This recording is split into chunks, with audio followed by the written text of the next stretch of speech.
കർമ്മങ്ങൾ തകരുവാൻ എളുപ്പമാണെന്ന് കൃത്യമായി നമ്മൾ അറിഞ്ഞിരിക്കണം. ഒരു മാസക്കാലത്തെ അധ്വാനം എത്രയെല്ലാം പ്രയാസപ്പെട്ടുകൊണ്ടാണ് നമ്മൾ നോമ്പെടുത്തതും നമസ്കരിച്ചതും മറ്റു കാര്യങ്ങൾ ശ്രദ്ധിച്ചതുമൊക്കെ. കണ്ണുകൾ ഒരുപാട് ഖുർആനിലേക്ക് നോക്കിയ കണ്ണുകളാണ്. വിശുദ്ധ ഖുർആനിന്റെ ആയത്തുകൾ കേട്ട കാതുകളാണ്. ദിക്റുകൾ ചൊല്ലിയ നാവുകളാണ്. ആയത്തുകൾ പാരായണം ചെയ്ത നാവുകളാണ്.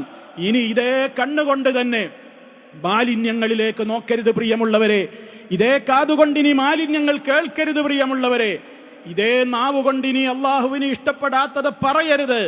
അള്ളാഹുവിന് ഇഷ്ടപ്പെടാത്ത വേദികളിൽ പോകരുത്. ഏത് വൈബുകളുടെ പേരിൽ, ഏത് കാഴ്ചകളുടെ പേരിൽ, എവിടേക്ക് ആരൊക്കെ ക്ഷണിച്ചാലും വിളിച്ചാലും വിശ്വാസികളെ, നമുക്ക് പരലോക വൈബാണ് പ്രധാനം. അവിടെയുള്ള സ്വർഗ്ഗത്തിലെ വൈബുകളാണ് നമ്മുടെ ഏറ്റവും വലിയ ആഗ്രഹം. അതിന് കോട്ടം തട്ടുന്ന വിധത്തിലുള്ള ഒരു വേദികളിലേക്കും ഒരിടങ്ങളിലേക്കും വിശ്വാസികളെ നമ്മൾ ഒരിക്കലും പോകരുത്. പോയാൽ ഒരു മാസത്തെ അധ്വാനം തകരാൻ നിമിഷങ്ങളെ വേണ്ടൂ. എത്ര വലിയ മാൻ പവറും അതുപോലെ തന്നെ സമ്പത്തും ചെലവഴിച്ചുണ്ടാക്കിയ 100 നിലകളുള്ള ബിൽഡിങ്ങുകളാണെങ്കിൽ പോലും ഒരൊറ്റ നിമിഷം കൊണ്ട് ആ ബിൽഡിങ്ങുകൾ തകരുന്നത് നമ്മൾ കാണുന്നുണ്ട്. നിർമ്മിക്കുവാനാണ് പ്രയാസം, തകർക്കുവാൻ എളുപ്പമാണ്.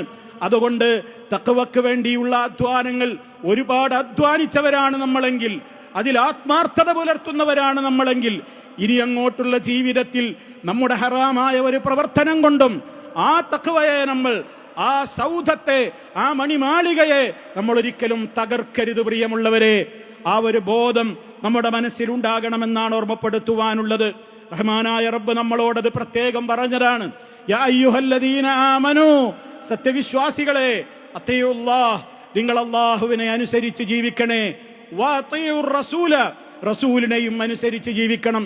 അള്ളാഹിനെ അനുസരിക്കണം, അഥവാ ഖുർആൻ പഠിച്ച് ഖുർആനിന്റെ അനുയായികളായി നിങ്ങൾ ജീവിക്കണം. റസൂൽ സല്ലല്ലാഹു അലൈഹി വസല്ലം പഠിപ്പിച്ച ആ ധാരയിലൂടെ, പാതയിലൂടെ മാത്രം നിങ്ങൾ മുന്നോട്ട് പോകണം. അടുത്ത വാചകം ശ്രദ്ധിക്കുക. വലാ തുബ്തിലൂ അഅമാലക്കും, നിങ്ങളുടെ അമലുകൾ നിങ്ങൾ പൊളിച്ചു കളയരുതേ. നിങ്ങളുടെ അമലുകൾ നിങ്ങൾ ബാത്തിലാക്കരുതേ.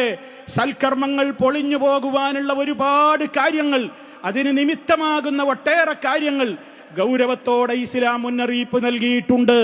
ആ മുന്നറിയിപ്പുകളെ അവഗണിച്ചുകൊണ്ട് ജീവിച്ചാൽ നമ്മുടെ അമലുകളൊക്കെ തകർന്ന് തരിപ്പണമാകും. പിന്നെ നമ്മൾ ചെയ്ത അമലുകൾക്ക് പ്രതിഫലമുണ്ടാവുകയില്ല. അതുകൊണ്ട് റബ്ബിന്റെ ഈ കൃത്യമായ നിർദ്ദേശത്തെയും നമ്മൾ പാലിക്കേണ്ടതുണ്ട്.